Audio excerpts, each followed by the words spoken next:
मिल गए गुरु मेरे संत। हाँ शहर भागलपुर मायागंज कुपाघाट, मायागंज कुपाघाट, मिल गए गुरु मेरे संत। हाँ हो दुखित असंत चेला, गुरु पास जब गेला, गुरु पास जब गेला, मिल गए गिरे लोक भेद। हाँ हो दुखित। सद्गुरु महाराज मंचासीन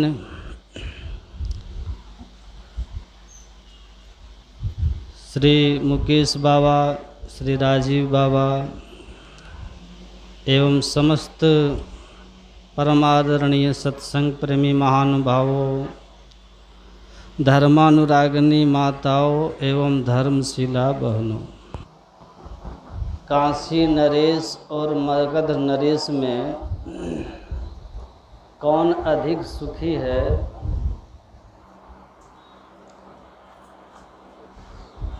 संसार में कौन अधिक सुखी है? इसी बात को लेकर भगवान बुद्ध के दो शिष्यों के बीच बातचीत हो रही थी और कोई काशी नरेश के वैभवों को लेकर उनको अधिक सुखी कह रहा था, तो कोई मगध नरेश के शक्ति सामर्थ्य, राज्य विस्तार, महिमा को लेकर अधिक सुखी बता रहा था। भगवान बुद्ध अपने शिष्यों के बीच इन बातों को सुन रहे थे और तब भगवान बुद्ध ने कहा कि सुनो, सच्चा सुख क्या है? न काशी नरेश सुखी हैं और न मगध नरेश सुखी है। तृष्णा क्षय के सुख के सामने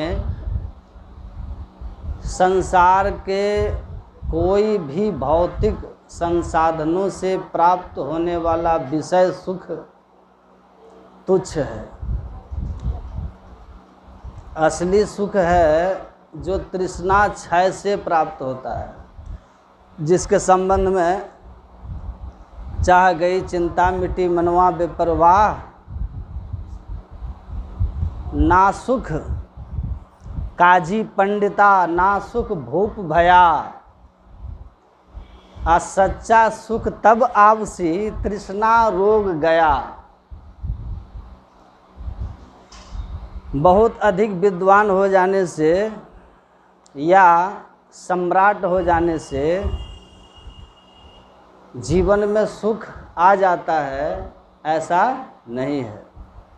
सच्चा सुख क्या है? तृष्णा रोग गया। तृष्णा का मतलब क्या होता है? संसार को अधिक से अधिक पाने की चाह। चाह चुमारी चूहरी, अति नीचन को नीच। तू तो पूर्ण ब्रह्म है, जो चाह न होती बीज। एक इच्छा का अंत नहीं होता। एक महात्मा बहुत अच्छी बात कहते थे, मैं दोहरा रहा हूँ, मुझे वो पंक्तियाँ बहुत अच्छी लगती हैं। वे कहते हैं, चाह पैसों से आनों में आती रही, चाह आनों से रुपया बनाती रही, चाह रुपयों से नोट बुनाती रही, चाह नोटों से कोठी चुनाती रही, चाह कोठी में मोटर मंगाती रही, चाह मोटर से होटल में जाती रही, चाह होटल में बोतल खुलाती रही, चाह क्या क्या न करती कराती रही। अरे चाह पाली जिन्होंने वो पीले हुए, चाह छोड़ी जिन्होंने रसीले हुए, चाह जर से लगी तो जी जरा हो गया, चाह हरी से लगी जी हरा हो गया, और चाह उनकी हमको हरदम चाहिए, और वो अगर चाहे तो फिर क्या चाहिए? हैं? आहा, चाह के संदर्भ में और बात याद आ गई। एक संत हुए बिंदु जी महाराज, बड़ी अद्भुत पंक्तियाँ, अलौकिक पंक्तियाँ उनकी। उन्होंने लिखा, गैर मुमकिन है कि दुनिया अपनी मस्ती छोड़ दे। गैर मुमकिन, असंभव है, गैर मुमकिन है कि दुनिया अपनी मस्ती छोड़ दे, इसलिए दिल तू ही ये बेकार बस्ती छोड़ दे। खूब तरसाया है तेरी ख्वाहिशों ने ही तुझे, तू भी अब इन ख्वाहिशों को कुछ तरसती ही छोड़ दे। इच्छाओं ने ही तो तरसाया है ना हम लोगों को। वे तो भगवान से भी कहते हैं, इश्क एक तरफा में यूं मशगूर हो जाऊंगा मैं, श्याम तुम होगे समा काफूर हो जाऊंगा मैं। अब मैं अगर मांगूं जो तुमसे मुझको तुम देना न कुछ, वरना फिर प्रेमी नहीं मजदूर हो जाऊंगा मैं अगर चाहूं तो चाहूं तुम न मुझको चाहना, तुमने अगर चाहा तो फिर मगरूर हो जाऊंगा मैं अगर देखूं तो देखूं तुम न मुझको देखना, तुमने अगर देखा तो फिर मशहूर हो जाऊंगा मैं। और अंतिम पंक्ति उन्होंने कहा, बड़ी महिमामयी पंक्ति है, बहुत हृदय द्रावक पंक्ति है। गोस्वामी जी अपने बिंदु नाम का बहुत सुंदर ढंग से प्रयोग करते हैं। मैं अगर तड़पूं तो दृढ़ से बिंदु टपकाना न तुम, वरना आँखों से तुम्हारे दूर हो जाऊंगा। तो क्या चाहिए? साधु कहते हैं, चाह गई चिंता गई मनवा बेपरवाह, जिसके अंदर चाह नहीं वही शहंशाह, वही शहंशाह। इसका मतलब ये नहीं कि आप वस्त्र को त्याग दीजिए, इसका मतलब ये नहीं कि आप साधु बन जाइए, इसका मतलब ये नहीं कि कोई जिज्ञासा मत रखिए, इसका मतलब ये नहीं कि आप सपना मत देखिए। हम इसका मतलब सीधा आपको अगर समझाने की चेष्टा करें, हमारा मतलब जो मिले तो समझिए ईश्वर का प्रसाद है, और प्रसाद सुख जीवन में आए तो समझिए हमारे सुकृत कर्म कम हो रहे हैं तो प्रसन्नता नहीं होगी, और दुख जीवन में आए तो समझ जाइएगा हमारे बुरे कर्म घट रहे हैं तो निराशा फिर नहीं होगी। महर्षि रमन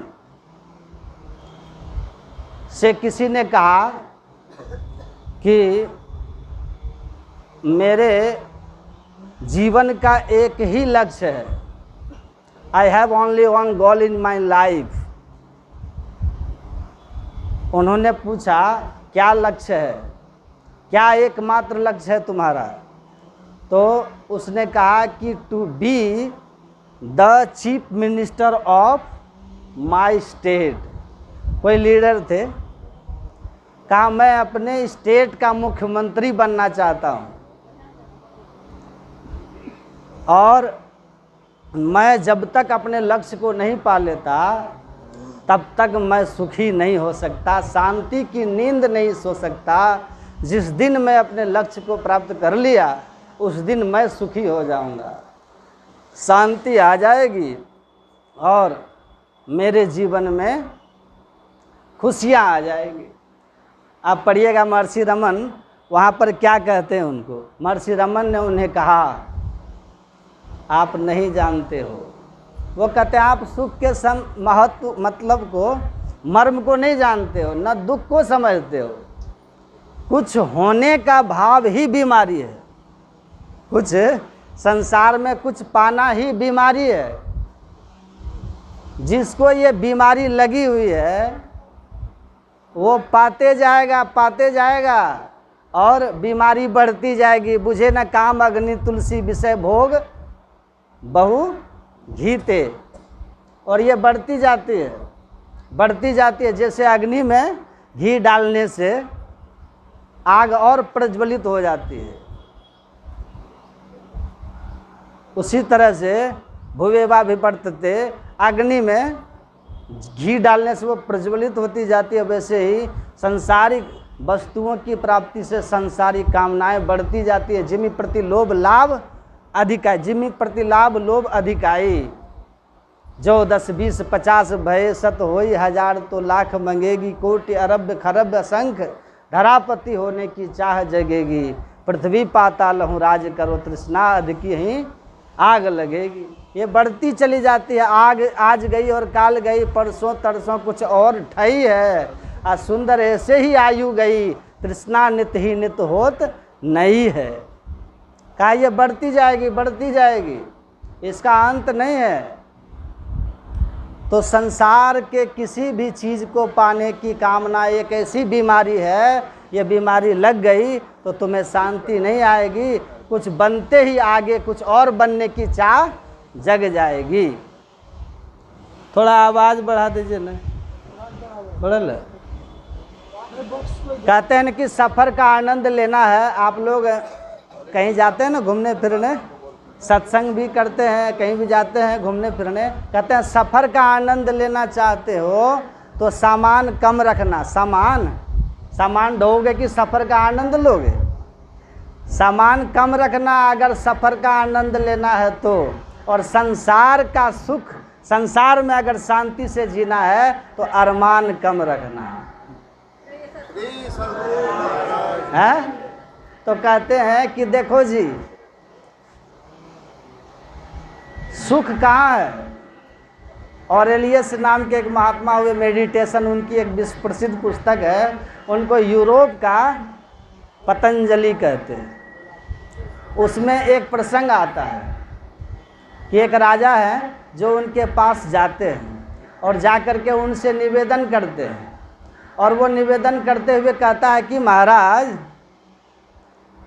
आपका जो जीवन है अभावग्रस्त है, संसारिक सुख सुविधाओं की दृष्टि से एक हार्ट में रहते हैं, और जो मिनिमम रिक्वायरमेंट ऑफ लाइफ है वो भी आपके पास नहीं है। भोजन वस्त्र आवास की अच्छी व्यवस्था नहीं है।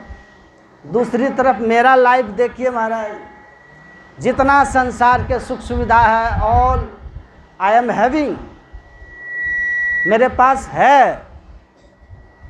लेकिन जो शांति और आनंद मैं आपके जीवन में देखता हूँ, निश्चिंतता आपके जीवन में मैं देखता हूँ, वो मेरे जीवन में नहीं है। राजा कह रहा है क्या करूँ? स्वामी विवेकानंद जी अमेरिका में थे। इमर्सन उस समय बहुत प्रसिद्ध वहाँ के एक दार्शनिक थे। उन्होंने स्वामी विवेकानंद जी से पूछा, संचयन में एक प्रसंग आता है, पुस्तक है उसी में ये प्रसंग है। उसमें उसने कहा कि स्वामी जी, आपने मेरे अमेरिका को बहुत करीब से देखा। आपके देश के जो लोग होते हैं ना, भारत के, मरने के बाद स्वर्ग जाते हैं, स्वर्ग में बड़ा सुख पाते हैं। आपने अमेरिका को करीब से देखा है। America is the most prosperous country in the world, just like heaven on earth. धरती पर स्वर्ग की सुविधाओं जैसा है ये अमेरिका, और हर घर में ये सुख सुविधा है अमेरिका में, स्वर्ग जैसी। तो इतनी सुख सुविधाओं के बीच भी अमेरिका के लोग दुखी क्यों हैं, निराश क्यों हैं, उदास क्यों हैं? नींद के लिए उनको दवाइयाँ या नशा क्यों सेवन करना पड़ता है? मानसिक रूप से इतना क्यों वो डिस्टर्ब है? मेंटली इतना डिस्टर्ब क्यों है? दुखी क्यों है? सुविधाएं तो बहुत हैं। स्वामी विवेकानंद जी महाराज ने कहा इसका एकमात्र कारण है, गुरु महाराज हमारे क्या कहते हैं, तन सुख मन सुख ना सुख तेरो, आत्म सुख निज तेरो, आ तू तन मन सुख निज के जान्यो, भयो काल को चेरो। आत्म सुख असली सुख है। स्वामी विवेकानंद जी कहते हैं आप विषय सुख की ओर जाते हो, मृगवार सब ही प्रपंचन, विषय सब दुख रूप है। तो विषय सुख की ओर भाग रहे हो, और इसीलिए विषयों में शांति कहाँ है? विषयों से प्राप्त होने वाला सुख तो क्षणिक है, परिवर्तनशील है, और परिणाम में क्या है? दुखदायी है। इसीलिए नते सुरमते बुधः, भगवान कृष्ण कहते हैं ज्ञानी लोग उसमें नहीं रमते। तो क्या करना चाहिए? ऑरेलियस से राजा पूछा कि आपके जीवन में इतनी निश्चिंतता क्यों है महाराज? तो उन्होंने कहा कि तुम सुख का मर्म ही नहीं जानते हो राजन। मर्म सुख का राजमहल में नहीं, राजा बनने या सांसारिक वैभवों में नहीं है। मास फागुन मस्त होय के किए बहुत बनाव हो, ऊंचे महलन जड़ित मणिगन सुख तबहु नहीं पाव हो। कुल भल अरु रूप भल और त्रिया भल पायो सही, आ सुख तबहु ना मिले बिनु ध्यान के सपनों कहूँ। गुरु महाराज जी क्या कहते, सुख यहाँ है वहाँ नहीं है। और एलियस ने कहा, हे राजन, सुखी अगर होने की शर्त यही है, शांति की शर्त यही है, आनंद का शर्त यही है, एकमात्र यही है क्या, कि आप अपनी आत्मा की ओर हो जाइए। क्या करना होगा, कहा तू त्रिप्रियोत्तम माही पीव निःशब्द में, याते पड़ गए दूर चलो निःशब्द में। तुम अंधकार में आ गए हैं, परमात्मा निःशब्द में है, और ये जो अंधकार में हम आप आ गए हैं, ये असार गाढ़ अंधार घट में ताते दुख अपार है। तू तर परियोत्तम माही पीव निःशब्द में, ये जो निःशब्द से अंधकार में हम सब आ गए हैं, यही अंधकार में आने से गुरु महाराज कहते हैं सारे दुख का कारण है।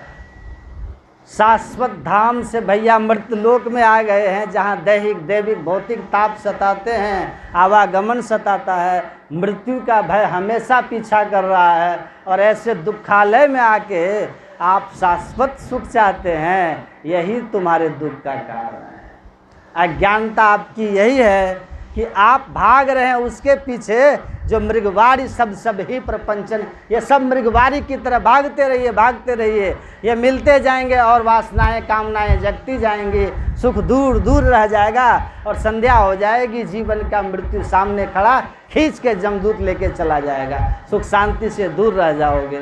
तो शाश्वत सुख शांति और आनंद के धाम से दुख की नगरी अंधकार में आ गए हैं, यही हमारे दुख का कारण है। इसीलिए जरा इस अंधकार से ऊपर उठिए, चलिए उस ओर चलिए। गुरु महाराज जी क्या कहते हैं, ब्रह्म को तोड़ो। ब्रह्म जो है ना अंदर, धन क्या गिने निज तन सहाय, तुम हंसा एक एका, आयाते उठो सतगुरु गुरु हेरो करिए सहाय अनेका। इसलिए गुरु महाराज कहते हैं उठिए जागिए, उत्तिष्ठता जागृता प्राण पे बरान निबोधता छुरस्य धारा निशिता, दुरत्या दुर्गम पतस्तत्कवयो वदन्ति ही। अरे अविद्याग्रस्त लोगों उठो, अज्ञान निद्रा से जागो, श्रेष्ठ पुरुष संत के समीप जाओ, वो बताएंगे आपको कि किस तरह से अंधकार से ऊपर उठोगे। वो रास्ता आपके अंदर में है, बड़ा ही सूक्ष्म और तीक्ष्ण मार्ग है। वो बिना संत सदगुरु के कृपा से न कभी कोई जाना है, न कभी कोई जान सकता है। बिन दया संतन की में ही जानना इस राह को, हुआ नहीं होता नहीं वह होनारा है नहीं। इसीलिए उठिए, सत्य नाम धुन राम सार सो, गुरु नाम पूर्ण कामा हो, परख सूरत से नाम निर्मल वह, लेहू में ही विश्रामा हो। एक आदमी बैठा हुआ था घेड़ा बेचने, घेला पेड़ के नीचे बैठा हुआ था, घड़ा बहुत सारा लेकर बैठे बैठे घड़ा बेच रहा था। कुछ बिका कुछ नहीं बिका, गर्मी का समय था, पेड़ के नीचे ठंडी हवा चलने लगी तो वो सो गया, घड़ा बेचने वाला सो गया। उधर से एक आदमी कार लेके आया, उसको इच्छा हुआ घड़े का जल पीना चाहिए, फ्रिज का जल बीमारी का कारण है, घड़े का जल स्वास्थ्य के लिए ठीक होता है। सोचा घड़ा ले लूँ एक ठो, कार रोक करके आया तो देखा कि ये आदमी एकदम खर्राटा लेके सो रहा पेड़ में सट करके। उसको जगह है जी उठो उठो उठो, तो वो उठा, कहा क्या बात है कहिए, कहा क्या कर रहे हो, कहा क्या करेंगे, घड़ा बेच रहे हैं, कहा ऐसे घड़ा बिकता है जी, तो कहा कैसे बिकता है, कहा तुम तो खर्राटा ले रहा है, तो कहा तो घड़ा कैसे बेचें, कहा कि घड़ा जब कोई आए जाए रास्ते में उसको रोक के कहो, उसको कहो कि आइए आइए आइए घड़ा लीजिए। ये घड़ा जो है शीतलता प्रदान करता है, जल की गुणवत्ता बढ़ाता है। 4 गिलास के बराबर इस एक गिलास में इस घड़े के ठंडा जल में प्यास बुझाने की क्षमता है। इसकी तारीफ बड़ाई करोगे तब ना लोग लेगा जी। तो ये आदमी भी बेचने था, कहा तो उससे क्या हो जाएगा, उससे क्या हो जाएगा, तो कहा अरे उससे क्या होगा, ज़्यादा से ज़्यादा तुम्हारा घड़ा बिकेगा, बहुत तो तुमको बहुत पैसा होगा। तो कहा तो फिर क्या करेंगे, तो क्या करेगा? अरे जब पैसा हो जाएगा तो गाछ के नीचे घड़ा बेचने की जगह एक बढ़िया सा तुम अपना टटरा बनवा करके और तब घड़ा बेचना सुख शांति से। कहा तो अच्छा। फिर उसके बाद क्या करेंगे? कहा और पैसा हो जाएगा ना, और पैसा हो जाएगा तो तुम ऐसा करना, कुछ सरकार से भी लोन ले करके घड़ा बड़े पैमाने पर उत्पादन करके कई शहर में दुकानें लगा देना, मैनेजर रखना। कहा तब उसके बाद अरे घर द्वार बना लेना, शादी ब्याह कर लेना। अभी तो तुम नौजवान हो, 10 साल में शादी ब्याह कर लेना। कहा तो उसके बाद? कहा घर द्वार हो जाएगा, पत्नी हो जाएगी, 10 दुकान हो जाएगा, इनकम बढ़ जाएगा। उसके बाद और क्या? आराम करना। कहा तेरी का वही तो कर रहे थे, कहे जगह यार, वही तो कर रहे थे, जगाया का है? जो काम अभी इसी वक्त पेड़ में बैठ के हो सकता है, उसके लिए तुम इतना तामझाम कर दिया, इतना तामझाम कि ये कर लो, वो कर लो, दुकान बना लो, 10 दुकान हो जाएगा, कर्जा ले लेना, लोन लेके ये कर लेना, घर बना लेना, ब्याह हो जाएगा, बच्चे हो जाएंगे। आराम करना, जिसको आराम करना अभी कर ले, या नहीं तो फिर कभी नहीं है, कभी नहीं। गुरु महाराज क्या कहते हैं? विश्राम। विश्राम चाहते हो? आराम ऐसे होगा? अरे आराम चाहिए तो कौन? राम। जीवन में राम आ गए तो आराम आ गया। राम जीवन में आने चाहिए। भगवान राम की मूर्ति अयोध्या में आने से काम नहीं चलेगा। राम आए। कौन राम? वो राम। कौन राम? जो सबके अंदर में रमन करने वाला, जो सब जगह रहने वाला, वो सर्वव्यापक राम। पास खड़ा और नजर ना आवे ऐसा राम हमारा है रे। है घट में घट की सब जाने, रहे खलक से न्यारा है रे। मेहंदी में लाली, दूध घी में, फूल में बात समान, और सब में व्यापक सबते न्यारा। सब घट एक ही राम हो राम राम। ऐसे सर्वव्यापक राम जब आपके भीतर प्रकट हो जाएंगे, आपके जीवन में आ जाएंगे, तो गुरु महाराज कहते हैं फिर लहो में ही विश्राम, परम विश्राम। मैं तो ठहर गया, भला तू कब ठहरेगा? भगवान बुद्ध कहते हैं ठहर गया मतलब जन्म मरण के चक्र से छूटकर शाश्वत धाम में एक हो गया, स्थिर हो गया। सरिता जल जल नदी में जाई, होई अचल जिमि जीव हरि पाई। परमात्मा को पाकर एकदम अचल हो गया, जैसे नदी का जल प्रशांत महासागर में मिलकर शांत हो गया। तब विश्राम है। अब वो अभी हो सकता है, अभी। उसके लिए धन दौलत पद प्रतिष्ठा इतना कुछ आडंबर रचने की कोई ज़रूरत नहीं है। अधिकांश लोग यही आपको उपदेश करेंगे कि ऐसा ऐसा कर लो, ऐसा कर लो, सब हो जाएगा, फिर जीवन में आनंद। कहा कभी नहीं होगा। आनंद चाहिए ना तो अंतर्मुखी वृत्ति वाला बनो। आनंद चाहिए तो ध्यान करो। आनंद चाहिए तो विषयों की ओर से अपने वृत्ति को मोड़ो, तब आनंद। अभी इसी क्षण यही आनंद हो जाएगा। नहीं तो घूमते रहिए। कोई ध्यावत है मथुरा नगरी, कोई जाए बनारस वास करे। जब व्यापक तत्व पहचान लिया तब भ्रम का भंडा फोड़ दिया। ऐसी गुरुदेव करी कृपा मेरे मोह का बंधन तोड़ दिया। सदगुरु मिले, कहा कहीं बाहर जाने की जरूरत नहीं है। जो कुछ मिले सो मिले दिले बिच हेरना। निज तन में खोज सज्जन बाहर न खोजना। अपने ही घट में हरि हैं अपने में खोजना। देव को पूज के हिंदू मर गए, तुरक मरे हज जाई। जटा बढ़ा के जोगी मर गए, इनमें किन्हु न मुक्ति पाई। जोग जुगति करी जो कोई जाने, खोजे आप शरीरा।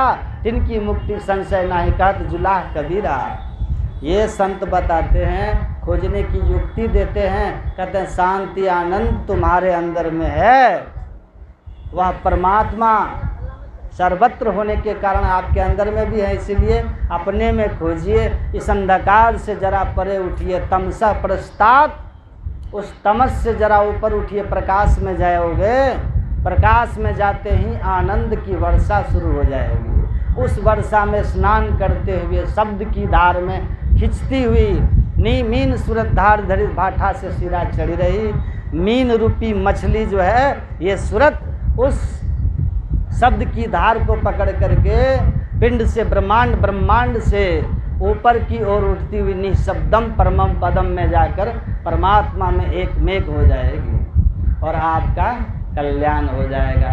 ये भेद बिना गुरु के कोई नहीं बता सकता। इस सूक्ष्म मार्ग का ज्ञान बिना पूरे और सच्चे सदगुरु का कोई नहीं बता सकता।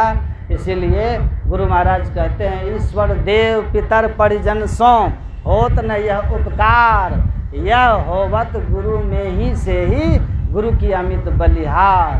तो पूरे और सच्चे संत सदगुरु जीवन में जब मिलते हैं तो हमको अंतर की साधना बताते हैं, अंतर साधना बताते हैं। जो शिष्य सदाचार में रहकर इस मर्म को ठीक ठीक सत्संग करके समझ लेता है कि शांति का पद प्राप्ति करना जीवन का ये परम उद्देश्य है और वह शांति पद परमात्म पद पाने के बाद ही जीवन में हम सुख शांति पा सकते हैं। अब बाकी धन पद प्रतिष्ठा सपन है सारा, अंत न आवे कामा हो। और ये सब तब तक है जब तक कि घट में तेरे घोर अंधेरा। इसलिए अंधकार से जरा ऊपर उठिए, प्रकाश में चलिए, प्रकाश से ऊपर उठिए, शब्द से निःशब्द की यात्रा कीजिए, तभी सुख शांति और आनंद आएगा। और नहीं तो बस तैयारी करते रहिएगा, नए नए गुरुजी मिलते जाएंगे, सलाह देते रहेंगे कि एक महला से ठीक नहीं है, 2 महला बनाइए, हवादार हो जाएगा तब आनंद आएगा। बनाते रहिए 2 महला, आनंद झोपड़ी में आ जाएगा जब भजना नंदी बन जाओगे। और नहीं तो ऊंचे से ऊंचे महल भी बना लोगे तब भी जीवन में दुख लगा रहेगा, दुख लगा रहेगा। इसीलिए संतों ने शांति के पद को साधन करके अपने अंदर में ही उपलब्ध किया और संसार को उपदेश किया कि सुख शांति आनंद चाहते हो तो बाहर कहीं जाने की ज़रूरत नहीं है, सदगुरु की सदयुक्ति से अपने अंदर में ही खोजिए, वह शांति का पद उपलब्ध हो जाएगा। तब आप परम विश्रांति को प्राप्त कर लोगे, मुक्ति को प्राप्त कर लोगे। वह शांति जो आनंदमय है, शाश्वत है, मैं कैसे पाऊंगा? तो कहा उसको पाने के लिए बस एक ही काम करना है। क्या वो काम क्या है? उसकी शर्त यही है कि बंद नेत्र वाला होकर के अपने युगल दृष्टि की धारों को एक बिंदुता पर केंद्रित कर दीजिए। जैसे ही युगल दृष्टि की धारें केंद्रित होगी दृष्टि योग में, आप सफल हो जाएंगे। बिंदु ध्यान में आपकी सफलता हो जाएगी, अंधकार फट जाएगा, अंतः प्रकाश हो जाएगा और वह रास्ता जो अनंत सुख के सागर की ओर जाता है, शांति और आनंद की ओर जाता है, वो खुल जाएगा और जीवन में सुख शांति और आनंद आना शुरू हो जाएगा। मन में कोई भ्रम हो तो इस बात को याद रखिएगा, पानी के मथने से घी और बालू के मथने से तेल हो जाए, लेकिन बिना इस तरह की भक्ति किए, ऐसी भक्ति किए, कभी आप जन्म मरण के चक्र से या फिर इंद्रियों की गुलामी से या फिर आप दुख से छूट जाइएगा, ये बिल्कुल असंभव है, ये हो ही नहीं सकता, ये असंभव है। सब असंभव संभव, all impossible, all impossibles are possible, but without the devotion of God a person can be happy in his life. This is impossible. सारा संभव संभव, लेकिन बिना हरि भक्ति के सुख पा लेना ये असंभव कभी संभव नहीं हो सकता, ये संभव नहीं हो सकता। तो संत महापुरुष एक मत होकर के कहते हैं कि परमात्मा की भक्ति कीजिए। या गोस्वामी तुलसीदास जी क्या कहते हैं? जेहि मार्ग श्रुति साधु लखावा, सोई मग चलत सबे सुख पावा। पाइए सुख हरि कृपा संसार आशा तजी रहे, आ सपने हूँ नहीं दुख दोष दर्शन बात कोटि को कहे। जो महापुरुषों ने रास्ता बताया है, सदग्रंथों ने जो रास्ता बताया ईश्वर भक्ति का, उस राह पे चलिएगा तो सदा का सुख पाइएगा। और अगर संत महापुरुषों के आदेश और उपदेश के अनुकूल नहीं चलिएगा तो सुख सपने हो नहीं, स्वप्न में भी डरिएगा, स्वप्न भी दुखद ही देखिएगा, है ना। 3 लड़के थे आलसी टाइप के, थोड़ा मन के बढ़े हुए, सड़क के किनारे खड़े हैं। 2 किलोमीटर पर रेलवे स्टेशन था, बस रोकना चाहते थे, बस रोकवाना चाहते थे, बस पे चढ़ के स्टेशन चले जाएंगे। तो उनके पास समय भी बहुत था लड़कों के पास। एक महात्मा जी उधर से गुजर रहे थे। महात्मा जी ने कहा कि देख रहे हैं तुम लोग बस रोकवा रहे हो, कहाँ जाना है जी? कहा रेलवे स्टेशन जाना है हमारा। कहा रेलवे स्टेशन तो पास में ही है, बगल में, आराम से टहलते टहलते चले जाओगे, चलो हम भी जा रहे हैं। तो कहा तीनों लड़के ने कि आपकी तरह हम लोग बेवकूफ़ थोड़ी हैं, सड़क है, रोड है, व्यवस्था है यातायात की, तो पैदल क्यों जाएं? तो महात्मा जी ने कहा कि बात बेवकूफ़ी की नहीं है, अरे बात ये है कि यहाँ कोई बस वाला रोकेगा नहीं, स्टॉप भी यहाँ नहीं है, और उनको पता है बस वाले को कि नवयुवक हो तुम लोग 2 किलोमीटर पे उतर जाओगे, पैसा भी नहीं दोगे, तो रोकेगा क्यों? तो कोई समझदार बस वाला रोकेगा नहीं, बगल में है, ठंडी का समय है, चलो टहलते टहलते चले जाएंगे। तो वो महात्मा जी को ही फटकार दिया, लोग फटकार ही देते हैं ना लोग। कहता जाइए ना, आपसे सलाह मांग रहे हैं क्या? आप अपना जाइए, हम अपना समझेंगे। आ गए बेमतलब का उपदेश करने के लिए। महात्मा जी अपना बोले ठीक है भाई, अरे हमारा काम था आपको सही राह बताना, बता दिए, सलाह अच्छा नहीं लगे तो मत मानिए, है ना, हम चलते हैं। महात्मा जी अपना निकल लिए। 1 घंटे तक ये लोग प्रयास किया, कई बसें निकल गई लेकिन कोई बस रुकी नहीं। उधर से एक कार आ रही थी, खाली कार खाली आ रही थी, केवल ड्राइवर था, वो अपना मालिक को लेने स्टेशन जा रहा था, उनके मालिक ट्रेन से आने वाले थे। तो ये तीनों लड़के ने क्या किया, कार देख करके लेट गया सड़क पर यहाँ से वहाँ। हाँ, कार वाला अब क्या करे बेचारा, कार वाला देखा कि आदमी लेटा हुआ है तो बेचारा कार को रोक दिया, रोक के उतरा, पूछा क्यों लेटे हो तुम लोग, क्यों रोका हमारी गाड़ी? कहा रोके नहीं तो क्या करें, हमको स्टेशन जाना है, 1 घंटा से हाथ दे रहे, कोई बस नहीं रोक रही।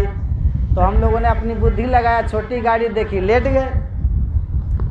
ड्राइवर का अच्छा ठीक है, स्टेशन जाना है, लेट गए हो तो चलो, हम मालिक को लेने जा रहे हैं, छोड़ देंगे। तैयार हो गया, अब तैयार हो गया तीनों बैठाने के लिए। गाड़ी स्टार्ट किया, ड्राइवर स्टार्ट नहीं हुआ, ड्राइवर जानबूझ के किया। उसके बाद कहा कि देखो ऐसा है कि गाड़ी जो है स्टार्ट नहीं हो रही है, अचानक बंद करने से, है ना, कभी कभी ऐसा हो जाता है, तो थोड़ा तुम लोग पीछे से जाके धक्का दो, पीछे उतर के तो स्टार्ट हो जाएगा। तीनों को उतार दिया, कहा पीछे जाओ और धक्का मारो। तीनों गया पीछे, धक्का मारना शुरू किया। धक्का मार के कुछ दूर 10-12 फीट गया, 20 फीट गया, तो ड्राइवर जो है थोड़ा चाबी घुमाया, हिंग क्रिंग किया, उसके बाद गाड़ी को फिर बंद कर दिया जानबूझ के, स्टार्ट नहीं किया,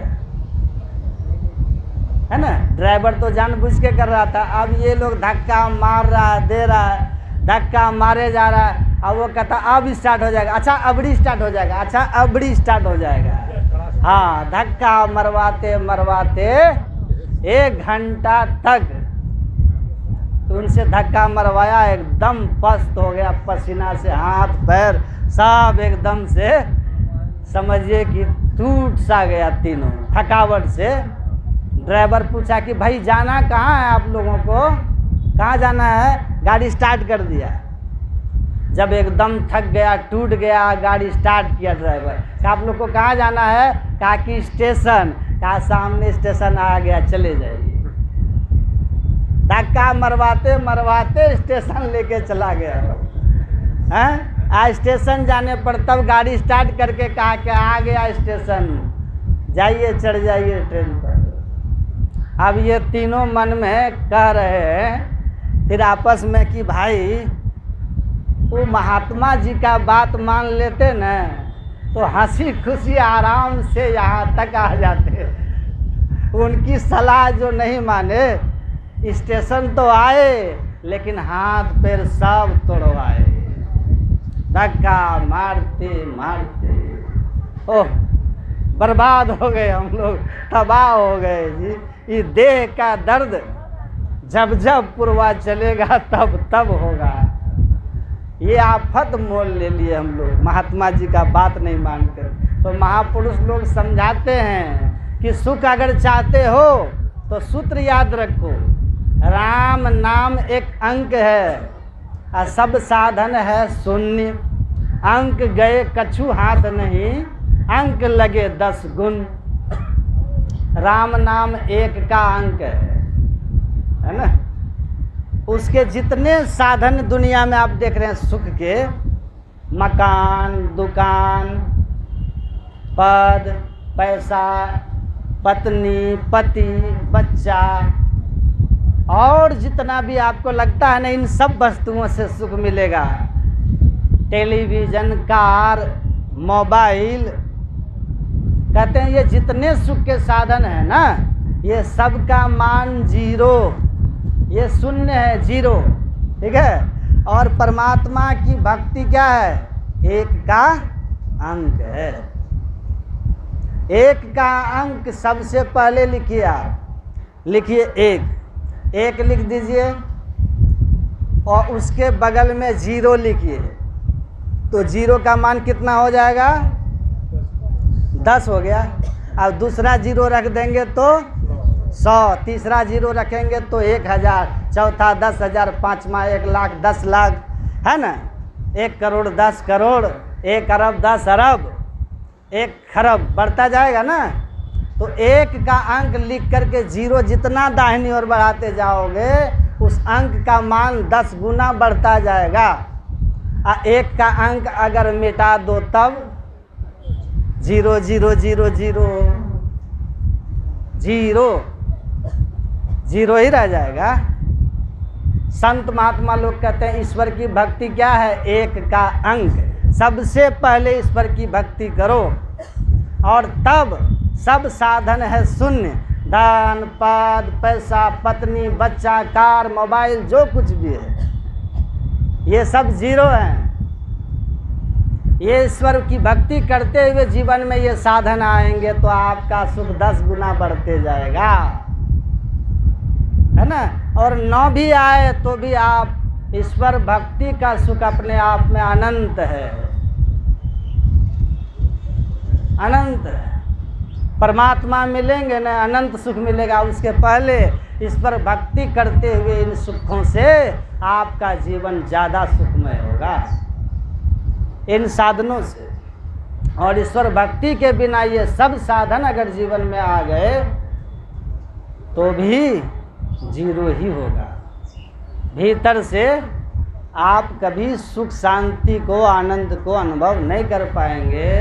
कोई न कोई तन दुखी, कोई धन दुखी, कोई चित्त उदास, एक एक दुख सभी को, सुखी राम का दास। तो सुख अगर चाहिए तो परमात्मा की भक्ति कीजिए। भगतहीन नर सब सुख कैसा, लवन बिना बहु व्यंजन जैसा। इसीलिए इस ज्ञान को आप लोग ठीक ठीक पकड़ के रखिए तो जीवन कल पर कुछ भी मत छोड़िए। सुबह से शीघ्रम, है कि नहीं, शुभ काम शीघ्र कर लो, नहीं तो माया जोड़ी जोड़ी नर राखत जतन करी कहत ही एक दिन मेरे काम आई हैं। आ तो ही तो मरत कछु बेरियो न लागे सट देखत ही देखत बबूला से बिलई हैं। धन तो धन ही रहे, कौड़ी नहीं संग गहे, रीते हाथ आए जैसे रीते हाथ जई हैं। करिले सुकृत या बेरिया न फिर आवे, सुंदर कहत नर फिर पछतई हैं।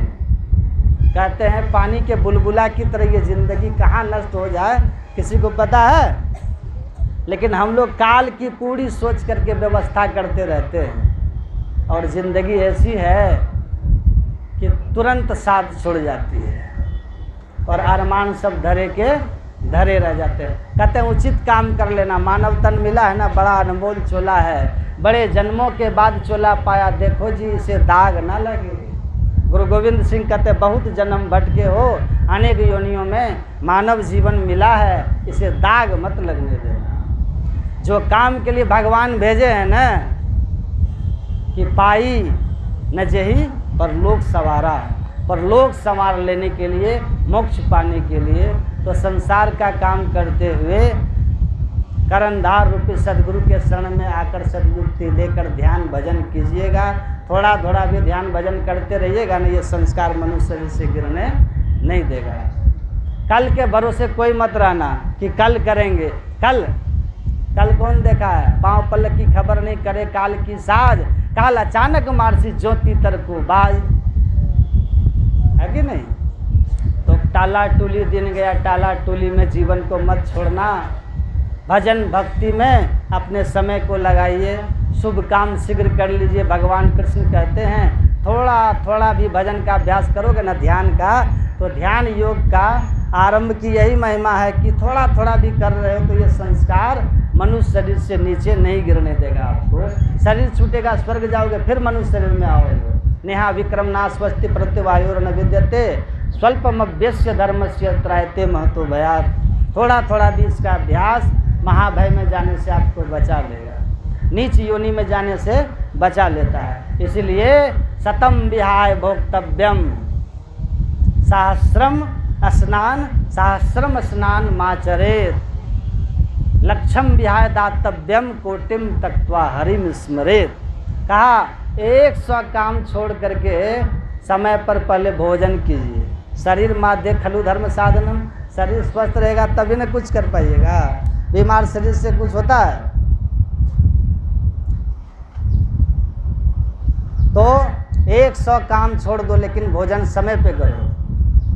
धन कमा रहे हैं आज शरीर नष्ट हो जाएगा, अब पता चला कि धन कमाने में शरीर का ध्यान नहीं रखे, अब बाद में कमाए हुए धन सब किडनी ट्रांसप्लांट करा रहे हैं, फिर वही धन कहाँ लगा रहे हैं, शरीर में लगा रहे हैं। तो उससे बेहतर है ना कि शरीर का ध्यान करते हुए बिना गंजन कराए शरीर का धन थोड़ा कम ही कमा लो, क्या दिक्कत है। बाद में शरीर का गंजन भी करोड़ों खर्च करने से बेहतर है ना। तो संत लोग कहते हैं 100 काम छोड़ करके समय पे भोजन करना, स्वास्थ्य पर ध्यान देना।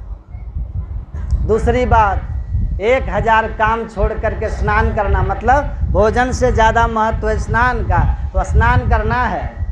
1 लाख काम छोड़ देना, लेकिन लक्षम विहाय दातव्यम, 1 लाख काम छोड़ना पड़े तो छोड़ देना। लेकिन अगर भगवान ने आपको धन दिया है तो उसमें से कुछ न कुछ अपनी हैसियत के अनुसार, 1 रुपया लायक हो तो 1 रुपया, 1 करोड़ लायक हो तो 1 करोड़, लेकिन ज़रूर कोई अगर मांगने आया है और आप जानते हैं कि ये ज़रूरतमंद है, तो किसी धर्म के काम के लिए मांग रहा है या ज़रूरत है इसको, गरीब है, तो उसको दान कर देना 1 लाख काम छोड़ के, काम आएगा वो परलोक में। और चौथी बात 1 करोड़ काम छूट जाए तो छोड़ देना, लेकिन कोटिम तक्त्वा हरिम स्मरेत, लेकिन 1 करोड़ काम छोड़ करके समय पे बैठ करके ध्यान अवश्य कर लेना। ध्यान करना, क्योंकि ध्यान का संस्कार जो है पुण्य भी देगा, स्वर्ग भी देगा। अब पुनर्जन्म अगर हुआ तो मनुष्य शरीर ही होगा, और नहीं तो फिर मोक्ष अंत में फलित हो जाएगा। इसीलिए ध्यान, सत्संग, सत्कर्म ये जीवन के मूल आधार हैं, इसको पकड़ के रखिएगा। कितना सुंदर व्यवस्था यहाँ पे आप लोगों ने किया। ये हमारे श्री राजीव जी देखते हैं, ये हरदम सत्संग कराते रहते हैं, कई बाबा को बुलाते हैं, सत्संग करवाते हैं। लोगों को लाभ होता है, इनको भी पुण्य होता है ना। तो धन तो बहुत बड़े बड़े लोगों के पास होता है, लेकिन धर्म में सबका मन नहीं लगता है। ये जब इनकी कृपा होती है ना, तभी धर्म में मन लगता है कि नहीं।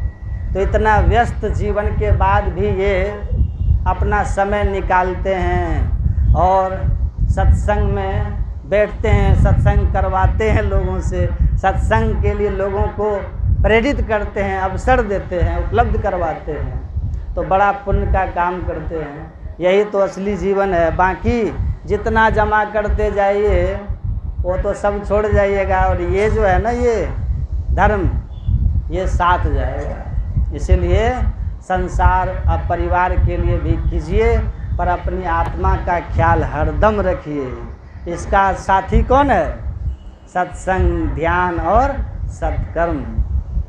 आत्मा का साथी यही है। तो सत्संग, ध्यान और सत्कर्म में अपने जीवन को लगाइए और जीवन को सार्थक बनाइए। मैं गुरु महाराज से प्रार्थना करता हूँ कि जो ये सत्संग करा रहे हैं, क्या नाम है? हाँ, जयराम शर्मा। हाँ, जयराम साकी माँ। तो उनके परिवार के लिए, पूरे परिवार के लिए मैं गुरु महाराज से प्रार्थना करता हूँ। कौन उपलक्ष्य में सत्संग है? पिताजी का पुण्यतिथि। तो मैं गुरु महाराज से यही प्रार्थना करूँगा कि जयराम शर्मा जी के पूज्य पिताजी, शाह जी, उनके पूज्य पिताजी के आत्मा की शांति के लिए मैं गुरु महाराज से प्रार्थना करता हूँ कि उनकी आत्मा जहाँ भी हो अपनी शरणागति में रखें, उनका कल्याण करें और उनके पूरे परिवार के ऊपर सद्गुरु महाराज की कृपा बनी रहे। इन्हीं शुभकामनाओं के साथ आप सब के लिए मेरी शुभकामना। बोलिए प्रेम से।